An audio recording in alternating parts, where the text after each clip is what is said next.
Welcome to Singing with Ron! One of the great semi-occluded vocal tract exercises that I've come across is called Waves in a Cave. And what you're doing is basically making a cave with your hands. So you go like this, make a little circle, and then you cup your hands like this, and you try to make it so that as little as amount of air is going to escape through your hands, through your fingers as possible.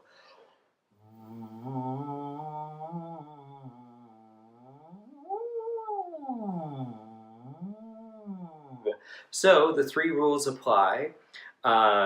Make it easy, don't make it loud, and find lots of support in your body.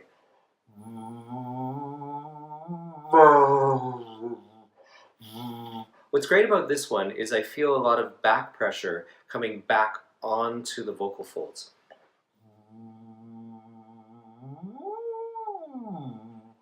Great, so give that one a shot.